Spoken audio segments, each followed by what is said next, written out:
Este video está siendo grabado a fecha 24 de abril. Es el video ahora mismo a grabar, siguiente próximo a la fecha de partida de este plano del Papa Francisco. Momentáneamente no voy a hacer un video particularmente tratando el tema del Papa Francisco, a menos que a ustedes les parezca bien que lo haga. Me dejan en la caja de comentarios. Este canal, por ser tan chiquito, todavía no cuenta con la posibilidad de realizar emisiones en vivo. Hasta no alcanzar los 1000 suscriptores, YouTube no habilita esa herramienta. Digo porque de haber sido así, seguramente tras la partida de nuestro querido Papa, entonces sí hubiera hecho una emisión en vivo para que pudiéramos conmemorarlo juntos. Sí les digo que a partir de ahora ya este canal está realizado, el canal en su conjunto, a la memoria del padre Eduardo Graham. Ahora vamos a sumar el homenaje a la memoria del Papa Francisco. Bueno, pero comencemos con el tema que nos convoca hoy. Menudo libro, ¿no es cierto? Respuesta a Job, un libro tan finito, a su vez tan difícil de leer, de entenderlo. Estarán de acuerdo conmigo los que fueron siguiendo la serie de audiolibros que Respuesta a Job de Carl Jung, un libro bastante difícil de seguir, de continuar, de entender. Es un libro así finito como lo vemos, con diferentes niveles de lectura. El tema es uno solo, eso no lo confundamos, pero los niveles de lectura son múltiples, algunos de los cuales nos interesan a los fines de este video, de este canal, y otros no. No vamos a tener en cuenta aquí todo lo que hace a la teoría psicológica, psiquiátrica, filosófica también de Carl Jung, todas las veces que habla del proceso de individuación, de la sombra, del ánima y del animus, de la sincronicidad. Está aludiendo a conceptos de su propia filosofía, de su propia psicología, que para el caso para nosotros no vienen a cuento de nuestro propio interés, al menos por lo que yo propuse que hiciéramos la lectura de este libro, ¿sí? Además que evidentemente Jung lo que hace es dar por sentado que ya conocemos su psicología y su terminología, no desarrolla descriptivamente, como sí lo hacen otros libros, cada uno de estos conceptos. En todo caso, a los que les haya interesado, por desprendimiento de la lectura, alguna de las concepciones propias de Jung, por ejemplo, a alguien le puede haber llamado la atención lo que tiene que ver con el proceso de individuación. Para eso yo les recomiendo un par de libros de Carl Jung, donde ahí sí explicita y describe estas concepciones, libros tales como Psicología y Religión, Psicología y Alquimia, tema del cual también habla en Respuesta a Job. Varias veces refiere a la alquimia, ¿no es cierto? Todo eso hace a su corpus teórico propio, elaborado por él mismo. Decía, no es de interés para este canal. Si les interesa, yo les recomiendo esos dos libros, y si no, me dejan escrito también en la caja de comentarios, y de manera privada o particular yo les puedo recomendar otras lecturas. Advertencia, nada de lo que se relacione con Jung es fácilmente de entender a las primeras, ¿sí? Requiere siempre de un esfuerzo de voluntad, de concentración y de estudio. Vamos que en el desarrollo del tema parece ser bastante ecléctico, ¿no es cierto? Empieza hablando de Dios, de Yahvé sobre todo, de la concepción veterotestamentaria de Dios. Los primeros 6 capítulos se los dedica al tema de Job. Ya para el 7º empalma la figura de Job con la de Cristo. Recordemos el análisis que hicimos, que incluso primero registramos la serie de audiolibro del libro de Job del Antiguo Testamento. Recuerden ahí el paralelo que nosotros también trazamos acerca de la figura de Job y la figura de Cristo. Decíamos que en Job tal vez sea la primera vez en el Antiguo Testamento que se plantea la necesidad de la aparición de un Salvador. Ya para el capítulo 8 desarrolla la figura de Cristo en vínculo con Satán. Para el capítulo 9, en el Paráclito, va a estar hablando del Espíritu Santo. Después nos remite en el capítulo 11 a Ezequiel y a Enoc, profetas del Antiguo Testamento. Y después ya pasa directamente al Apocalipsis, ¿no es cierto? Cuando nos habla a partir del capítulo 12 sobre el anticristo, el Cristo apocalíptico, en fin, así hasta llegar al capítulo final donde va a hablar del dogma de la Asunción de la Virgen María.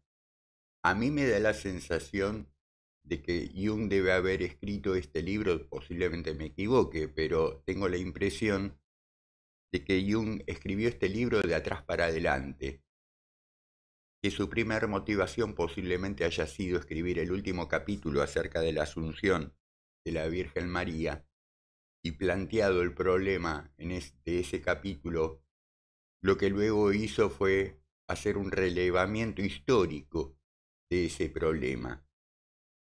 Porque más tarde, más temprano puede ser la actualización de lo que ya plantea el libro de Job, que si ustedes recuerdan aquel video de análisis que hicimos acerca del libro de Job heterotestamentario, recuerden que en este canal tenemos toda la secuencia en audiolibro del libro de Job del Antiguo Testamento, al que se suma un video más de análisis de ese libro, que decíamos sucintamente, no vamos a repetir lo que ya dijimos en videos anteriores, pero que decíamos sucintamente, qué es lo que plantea el libro de Job del Antiguo Testamento. El muy actual tema de el problema del hombre en relación con la misma idea de Dios, de que por qué si Dios existe, existen catástrofes y existen calamidades y existen guerras y existen tiranos, dictadores, genocidas. Bueno, todo eso ya lo elaboramos en aquel video, no lo vamos a repetir aquí. Claro, todo esto se relaciona también con el fenómeno del dogma de fe. ¿Qué son los dogmas de fe? Que no hay que confundir con la doctrina, en este caso cristiana, católica. El dogma de fe constituye a la doctrina. Los dogmas de fe son aquellas verdades para la Iglesia que son incuestionables. Que si uno se llama cristiano, si uno se llama católico, nunca va a poner en duda aquella idea que constituye el dogma de fe. En la doctrina católica, dogmas de fe tampoco es que sean el número infinito. Se habla de que hay cerca de 40 y pico dogmas de fe reunidos en grupos. Hay dogmas de fe sobre la figura de Dios, dogmas sobre Jesucristo, dogmas sobre la creación del mundo, dogmas también sobre el ser humano, los dogmas marianos relativos a la Virgen María, dogmas sobre el Papa y la Iglesia, dogmas sobre los sacramentos, dogmas sobre las últimas cosas. Últimas cosas significa el remanente escatológico de la teología, lo que constituye lo que hace al fin del mundo, al Apocalipsis.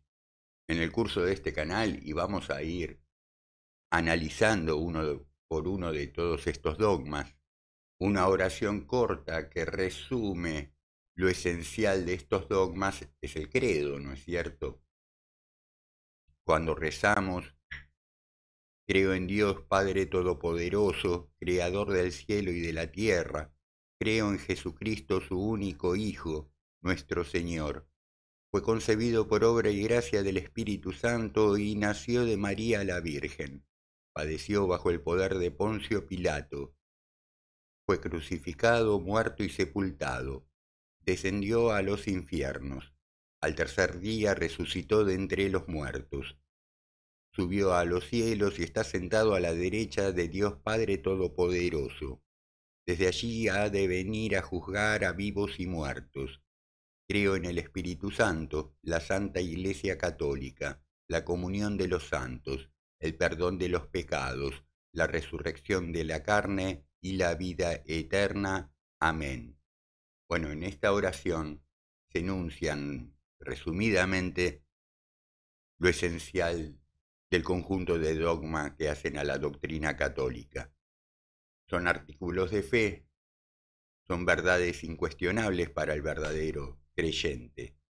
En la historia de la Iglesia, la larga historia de la Iglesia, la relación con la dogmática ha sido a veces más crítica, a veces más reflexiva, tal vez. Sabemos que en la antigüedad aquel que no respetaba alguno de los dogmas era considerado hereje y a partir de ahí, desde la excomunión, desde la excomunión hasta la persecución, el encarcelamiento o la ejecución en plaza pública, ¿verdad? Dependiendo del tipo de herejía. Hoy por hoy me parece que ya hay más un contrato social y también una disponibilidad de religiones que a vos te permiten ser cristiano sin necesariamente aceptar, supongo yo, no lo sé tampoco, absolutamente todos los dogmas.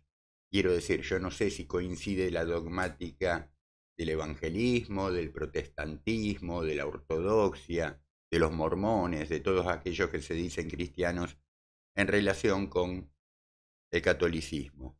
Hoy, creo yo, tenemos una iglesia mucho más ecuménica, mucho más de brazos abiertos a otras religiones y por lo tanto a otros puntos de vista, a otras concepciones.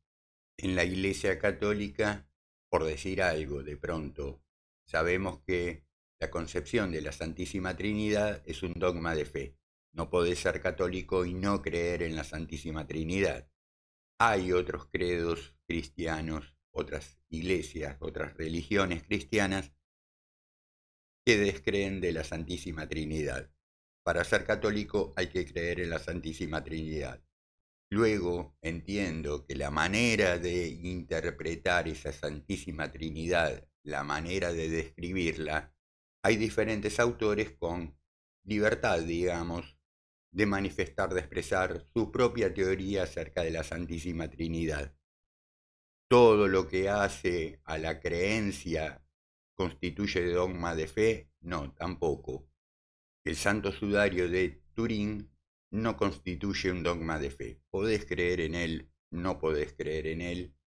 La Iglesia Católica no emite juicio acerca de eso, al menos hasta ahora, porque bueno, tampoco constituía dogma de fe el fenómeno de la Asunción de la Virgen María. Ahora vamos a ver de qué trata la Asunción de la Virgen María. No era un dogma de fe al interior de la doctrina católica hasta 1950, nos cuenta Carl Jung en el último capítulo del libro, en que a través de un concilio, ahora lo vamos a ver bien, se decide constituir en dogma la creencia sobre la Asunción de la Virgen María. Sobre la legitimidad de la creencia, del fenómeno de creer, ya trata también Carl Jung en el prólogo de este libro, ¿no es cierto? No vamos a releer el libro, pero sucintamente recordemos que en el prólogo a Respuesta a Job, Jung ya nos habla, desarrolla el tema de la legitimidad de la creencia, como para no recaer como hacen los ateos en que los creyentes estamos todos locos, que somos gente que habla con palomas, ¿verdad? En fin, hasta 1950 la idea de la Asunción de la Virgen María no se constituía en dogma de fe. ¿Qué significa? ¿Qué es la Asunción de María? Bueno, en ninguna parte de la Biblia lo dice. ¿Qué fue lo que ocurrió con María tras la muerte y resurrección de Jesucristo, de su hijo, su único hijo? Sin embargo, hasta 1950 y desde el principio del cristianismo, existía la idea, la leyenda si se quiere, la creencia, compartida además entre católicos y ortodoxos orientales, sobre todo, no sé si más que la Iglesia Católica, pero la ortodoxia oriental ha sido tradicionalmente mariana, y sostenían esta teoría, esta idea, de que María, la Madre de Cristo, al final de su vida terrenal, fue llevada en cuerpo y alma al cielo. A esto se le llama Asunción de María. Esto es que ella murió y resucitó a la manera de Cristo. Yo particularmente no lo sé si fue exactamente igual el fenómeno. Por de pronto, la creencia nos dice que María ascendió al cielo en cuerpo y alma. La cuestión es que el Papa Pío XII vuelve dogma de fe esta creencia en noviembre de 1950. Respecto de la historia de la Asunción de María, bueno, nos dice el apunte que el Nuevo Testamento no dice nada sobre el fin de la vida de María.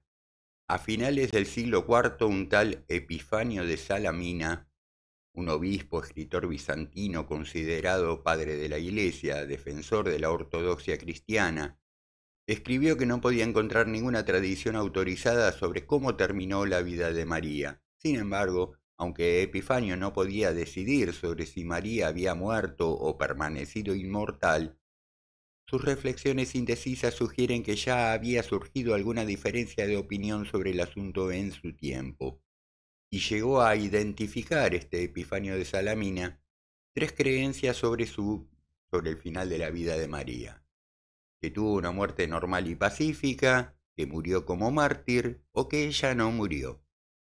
En otro texto, el mismo Epifanio afirma que María, al igual que el profeta Elías, nunca murió, sino que fue asunta de la misma manera.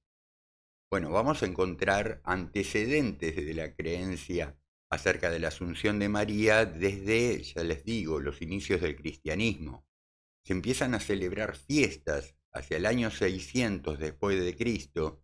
Se establece la fiesta de la Asunción en Oriente, promovida por el emperador Mauricio, y 50 años después se introduce en Occidente y se menciona en un decreto del Papa Sergio, que fija una procesión para la fiesta.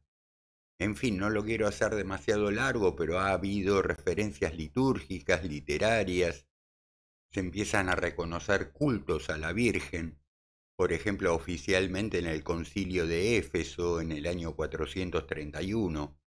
Es muy rica esta historia sobre la creencia de la Asunción de María. En fin, ya en el siglo XII hasta San Agustín, Santo Tomás de Aquino, dan cuenta de creer en la Asunción de María. En el siglo XVIII ya un papa, Benedicto XIV, señala la doctrina de la Asunción de la Virgen como probable, sin señalarla aún como dogma. En 1849 llegan a la Santa Sede las primeras peticiones de parte de obispos para que la Asunción sea declarada como doctrina de fe. Estas peticiones van a ir aumentando conforme pasan los años, hasta que el Papa Pío XII decide en 1950 declarar dogma de fe esta idea de la Asunción de María. En fin, entonces el capítulo final de Respuesta a Job, Jung se lo dedica a este tema de la Asunción de la Virgen María, y más que de la Asunción, a la historia de esta constitución como dogma de fe. Entonces nos cuenta cómo los protestantes protestaron, ¿no es cierto? Se escandalizaron que la Iglesia Católica anunciara como dogma de fe la Asunción de María, con todas las consecuencias que después eso iba a aparejar al interior de la teología, pero también al interior de la política, de la Santa Sede, de la religión, porque sí, claramente también es un evento político la constitución de un dogma, es llevar a un mismo nivel que un Dios Padre, un Dios Hijo, un Dios Espíritu Santo, a una figura femenina tal como es la Virgen María, que por su historia bien se acomoda. Pero bueno, Jung entonces hace ese relevamiento del escándalo que le produce la noticia a los protestantes. Él es protestante, ¿no es cierto? Carl Jung no es católico, es protestante. Y trata ahí, me parece, y lo logra, me parece a mí, hacer un juicio ecuánime. Otra vez, no vamos a repetir lo que ya dijimos, vuelvan a esos videos. Y entonces me parece que van a aprovechar mucho más de lo que está ahí diciendo Jung acerca de ese fenómeno que no deja de replicar el problema de la fe y de la creencia, nuestro vínculo con los dogmas, que parece que nos obligan, ¿no es cierto? De hecho sí, nos obligan los dogmas. Si uno quiere ser católico, bueno, ya sabemos que hay una serie de dogmas que no vamos a poder poner en duda, que no vamos a poder discutir. Pero también, bueno, la idea es que no querramos llegar a discutir en sus fundamentos, a poner en duda en sus fundamentos, porque de eso se trata la fe. Y para entender de qué se trata la fe y la creencia, bueno, ya tenemos el prólogo, ya nos explica Jung en el prólogo acerca de la legitimidad de la creencia y también de la fe. Entonces es como un libro también circular, ¿no es cierto? Cuando lo comenzamos a leer, no sabemos bien hacia dónde nos va a llevar y al finalizarlo nos invita a releerlo primero. Hay una concordancia, un reflejo entre lo que se plantea en el libro de Job y cómo son las cosas en el año 1950, cuando se proclama dogma el fenómeno de la Asunción de María. En fin, no me parece, no mucho más se puede decir en un video de estas características que requieren de hasta cierto punto de extensión. En todo caso, completamos en adelante, déjenme en la caja de comentarios sus dudas, sus impresiones, sus preguntas, todo lo que quieran dejar ahí en relación con este tema. Por lo demás, no les robo más tiempo, me despido hasta el próximo video, deseándoles estén pasando hermosos tiempos. Hasta pronto.